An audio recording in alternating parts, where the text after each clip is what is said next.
Balance sheet की तो नहीं किसी ने बताई होगी आपको।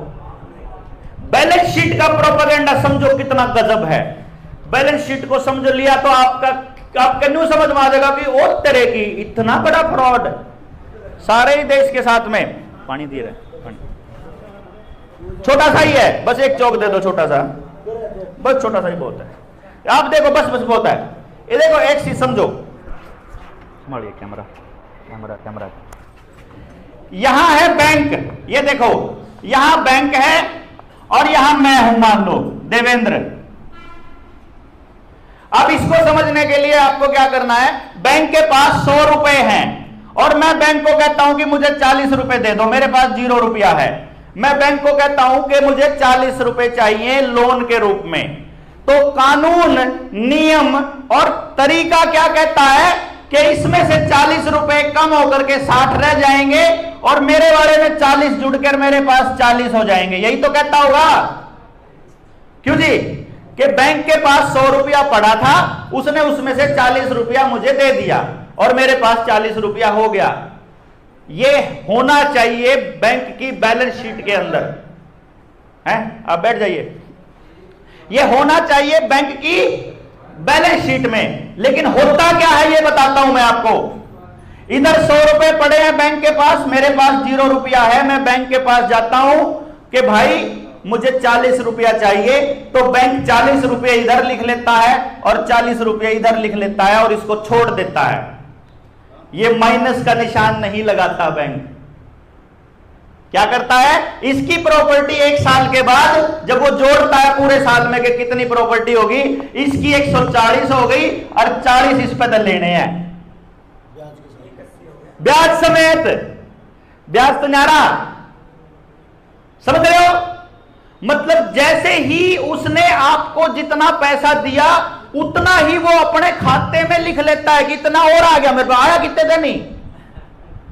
क्योंकि वो क्या गेम खेलता है, बैंकों का षड्यंत्र में क्या होता है कि नोट छापने का अधिकार केवल उतने रुपए छाप सकता है बैंक, उतने नोट छाप सकता है जितने रुपए सुरक्षित पड़े हो या जितना उसने ब्याज पे पैसा दिया है, मूलधन।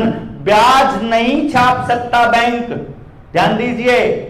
ब्याज छापना इल्लीगल है और किसी भी बैंक के पास पैसे के लेन देन का कोई सर्टिफिकेट, कोई एफिलिएशन, कोई परमिशन नहीं है किसी भी बैंक के पास। और सारे बैंक बैंक ऑफ इंग्लैंड की शाखा है जिनका मालिक रॉथस्चाइल्ड है, यानी ये भारत के सरकारी बैंक एक भी नहीं है, इंक्लूडिंग आरबीआई।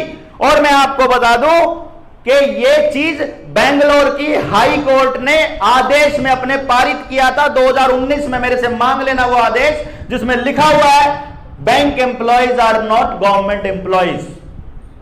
क्योंकि बैंक गवर्नमेंट का है ही नहीं, ना एसबीआई का ना कोई और बैंक, सरकारी कुछ भी नहीं है। आरबीआई का एम्प्लॉय भी सरकारी नहीं है। मतलब आपको यह समझना पड़ेगा कि आपके साथ नहीं पूरे देश के साथ सबसे बड़ा फ्रॉड है। और ये हेनरी किसिंजर बहुत पहले बोल चुका है, आज से 15 साल पहले उसने अपनी किताब में लिखा था इकोनॉमिक हिटमैन में। जब वो लिख रहा था तो उसने कहा था कि अगर दुनिया को यह मालूम पड़ जाए कि पैसे कैसे छाप रहे हैं हम लोग और रुपये का कैसे गेम हो रहा है, आपके घरों से सोना चांदी कैसे गायब किया जा रहा है, अगर देश की आम जनता को पता चल गया उसी दिन क्रांति आ जाएगी। और यकीन मानिए क्रांति ज्यादा दिन दूर नहीं है।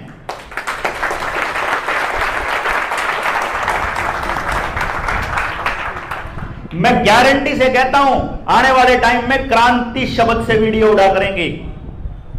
2022 में देवेंद्र बलारा और जनता सरकार मोर्चा के नाम से वीडियो और चैनल उड़ा करते थे। इतना खौफ था इनके अंदर कि सच्चाई नहीं पता लग जाए किसी तरह से। फिर उन्हें सोचा तो सो गए, हम लोगों के बीच चले गए। फिर हमें मालूम था कि इससे मुक्ति अगर होगी तो लोग खुद मुक्त होना चाहेंगे तो होंगे।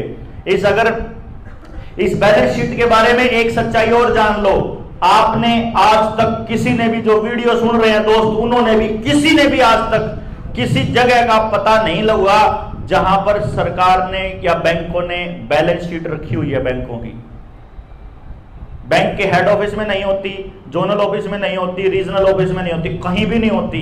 बैलेंस शीट इतना बड़ा फ्रॉड है कि बैलेंस शीट के एरिया के ऊपर इतने गनमैन तैनात किए जाते हैं कि शूट एट साइट का ऑर्डर होता है, वहां कोई आदमी परिंदा भी पर नहीं मार सकता, इतनी सिक्योर जगह पे रखे जाते हैं, क्योंकि पूरे फ्रॉड का कच्चा चिट्ठा होता है इसके अंदर। अगर आपने सिर्फ इतना लिख दिया ना बैंक को कि मैंने न्यू बता दो तुम्हारी कौन सी प्रॉपर्टी में से तुमने मुझे पैसे दिए थे, वो बैलेंस शीट दे दो, इतने में ब्याजेगा बैंक, कन्फर्म। मतलब आपके पास इतने सारे मुद्दे हैं जहां सरकारें कहीं खड़ी नहीं हो सकती, असलियत में है।